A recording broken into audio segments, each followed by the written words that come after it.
വാൽപ്പാറയിലെത്തിയാൽ ഒരാളും ഇപ്പോൾ ഈ സ്ഥലത്തേക്ക് പോകരുത്. നമ്മൾ ഇന്ന് പോയത് വാൽപ്പാറയിൽ നിന്ന് 4 കിലോമീറ്റർ അകലെയുള്ള വെള്ളമലൈ ടണലിലേക്കാണ്. പോകുന്ന വഴികളെല്ലാം സുന്ദരമായ തേയിലത്തോട്ടങ്ങൾ കൊണ്ട് മൂടപ്പെട്ടിട്ടുണ്ട്. മുമ്പൊരു തവണ അങ്ങോട്ട് പോയതിന്റെ നല്ല ഓർമ്മകളാണ് വീണ്ടും ഇങ്ങോട്ടേക്ക് എത്തിച്ചത്. വെള്ളമലൈ ടണൽ യാത്രക്കാരെ അത്ഭുതപ്പെടുത്തുന്ന ഇടം കൂടിയാണിത്. പക്ഷേ ഞങ്ങൾ പോയ സമയം അത്ര ശരിയായില്ല. വെള്ളം ശക്തിയായി പാറയിലടിക്കുന്ന ശബ്ദങ്ങളോ ആഞ്ഞൊഴുകുന്ന വെള്ളങ്ങളോ അവിടെ ഞങ്ങൾ കണ്ടില്ല. കണ്ടതാണെങ്കിലോ കാട് പിടിച്ച് കിടക്കുന്ന വഴികളും ചെറിയ അരുവിയും മാത്രം.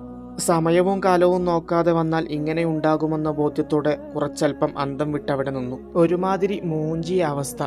പക്ഷേ ഇതിന്റെ ശരിക്കുള്ള ഭയപ്പെടുത്തുന്ന മുഖം നിങ്ങൾ കണ്ടിട്ടില്ലല്ലോ. എങ്കിൽ അതൊന്ന് കണ്ടു നോക്കൂ.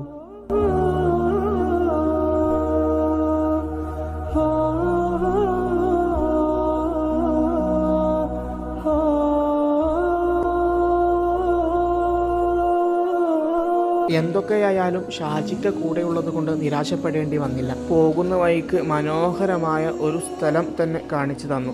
വാൽപ്പാറയിലെ ഓരോ മുക്കുമൂലയും പ്രകൃതി ഭംഗിയാൽ സുന്ദരമായ ഇടങ്ങളാണ്. സന്തോഷത്തോടെ വീണ്ടും വാൽപ്പാറയിലേക്ക്.